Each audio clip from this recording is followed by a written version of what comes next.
What's good, y'all, and welcome to another vid. Today we have something of a news bomb, I guess you could say, and that is not only do we have the return of Wukong on the 16th, meaning that if you were to look for him, if you need extra copies, if you want to use them for resets, if you don't know what to do with your summons, if you thought about summoning on the Hex and Twyla banner, Wukong is obviously the best argument against that. And then to top it all off, we do also have the big update announcement for the update on the 13th, which is going to hopefully introduce a whole bunch of things. So that's the plan for today. Pretty much speedrun slash try to sum up what are we looking at, what about Wukong coming back, what does the update on the 13th actually mean. So let's check it out. First off, this one's going to go from the 16th to the 26th, meaning it is going to end before Halloween. And I would still like to preface this by saying I think the devs have something interesting in store for Halloween. Like,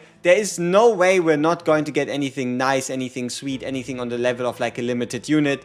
But obviously I don't have anything that I can tell you about, right? I don't even know. So might just make sense, right, from a logical perspective.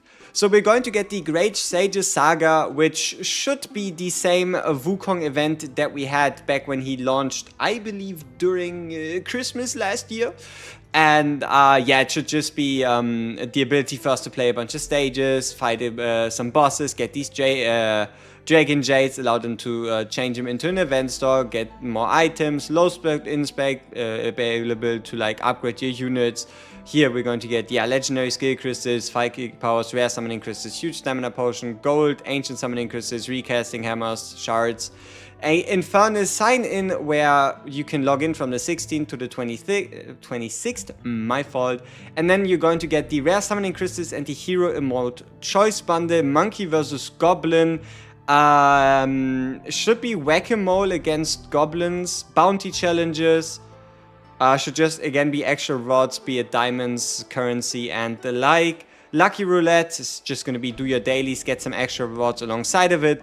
And then here we have the 16th to the 20th. So it's only 4 banners for the Wukong banner. The banner actually already ends on the 20th.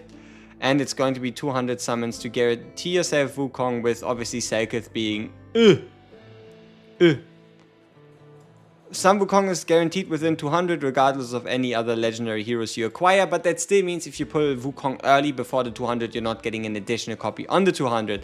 Then we also have the special summoning banner, which means the introduction of a RAIZAN to the current hero pool, also running alongside of the Wukong banner from the 17th to the 20th. RAIZAN is the third ranged legendary marksman, or I guess third ranged marksman added to the Nightmare faction as a whole, next to Yuri and Hatsit, with Yuri also being on his banner. RAIZAN overall main specialty is going to be single target damage in conjunction with the Nightmare faction, and specifically in Abyss 1 he should be able to help out on the physical side of things alongside units like Wukong and Kigiri, while even potentially allowing for new 60k comms should some of these units be missing for you.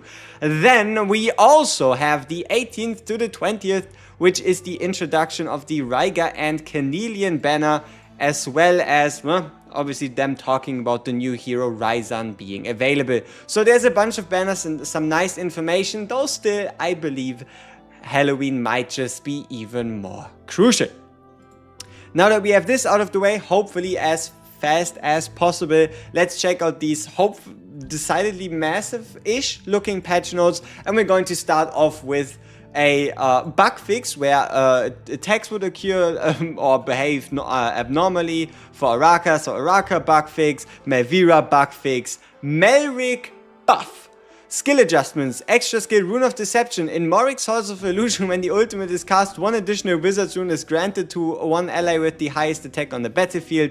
Melric will not switch forms based on this rune. This effect can be triggered 1 time per deployment. So finally we're putting the Melric into the Morik's Hall of Illusions, meaning that Melric as a whole is just better in the game mode that is named after him. And then also Rune Mastery, when casting the ultimate, rage restored to heroes granted Wizard's Rune or to the caster is enhanced from 5 to 10, so it's pretty much doubled, right? They've doubled the rage from 10 to 20% every time Melric himself ults.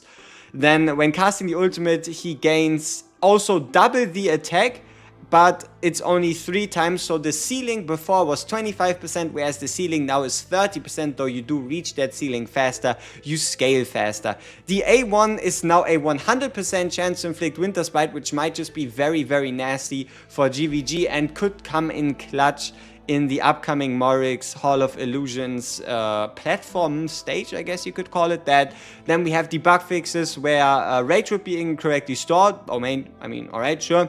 Diao, alright, arena auto fight fixes. It's always like such a bother watching your arena fights and Diao just doing something weird. Fix an issue where some heroes and monsters would occasionally cause battle anomalies. Sure. Beelzebub's ultimate AoE damage reduction effect for allies in range would only apply to non-full HP allies, so now that's quite important, right? This actually means the first hit you take also does get reduced.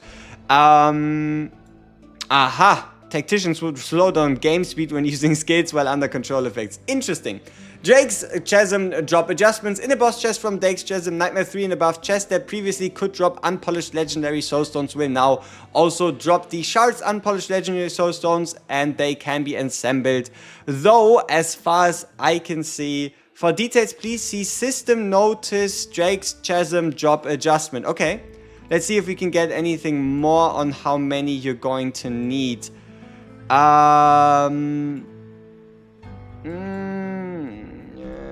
It's probably still going to be the same, but then again, I know it's not quite what some of you were looking for, but looking at it from the bright side, you're pretty much just going to get an additional 1 or 2 soulstones a year and nothing else changes for you.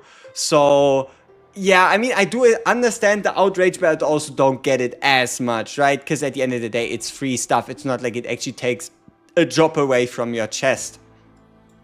Guild Wars Season 11, yeah, I mean, interesting enough, yeah, new Sentry Keep, new towers, theme, avatar border, emotes, Frozen Raider, alright, now you can farm the Golden Guard, range physical DPS that deals extra damage to heroes inflicted with Winter's Bite and Freeze, so we're finally building out that Freeze Demon Soldier faction into a potentially viable team. Then we have some other changes, Mystery Demon Soldier adjustments, new Demon Soldiers added to the chest, the Bloodmant Reds, the Emberfire Templar and the Batwings Banshee, and new introductions, Legendary Demon Soldier Chaos faction, large in quantity, heals nearby Demon Soldiers upon death, sounds fantastic. A Legendary Demon Soldier Chaos faction, high survivability, so we're also getting additions to the Chaos faction. Guild War Rerun, Bot Stronghold, when a Guild War begins, bot will be added in addition to the original 5 commander strongholds. The Bot Stronghold is defended by bot guards, alright, yep, Guild War challenges.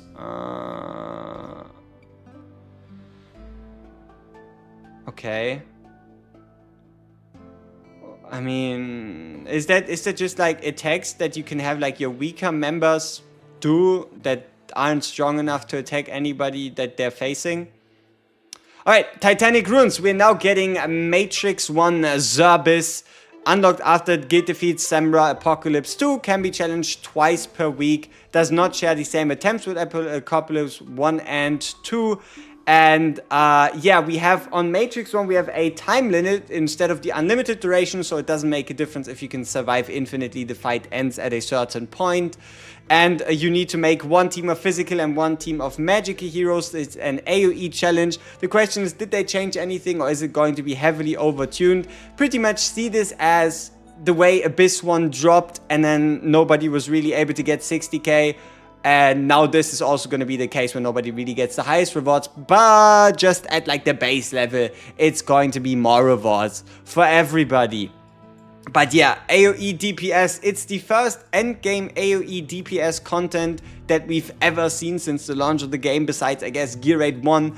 Then reduce the drop rate of 5-star Psychic Power and Gold from Mordoric Chest, increase the drop rates of Smoldering Scale and Sanguine Fabrics, allowing you to craft more pieces without getting useless resources for your typical endgame player.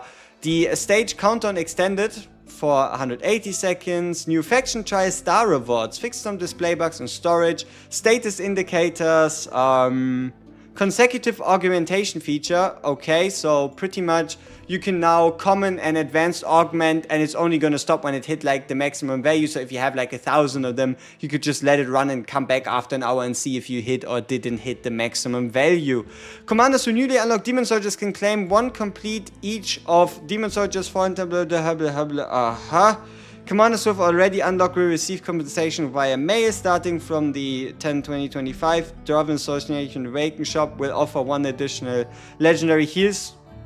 Starting from the 20th of October, the Dwarven Association Awakening shop will offer 1 additional legendary hero soulstone every 2 weeks, which means you can exchange for 3 different legendary hero soulstones in 1 week and 2 different legendary rarity hero soulstones the following week. So it goes like 3, 2, 3, 2, 3, 2.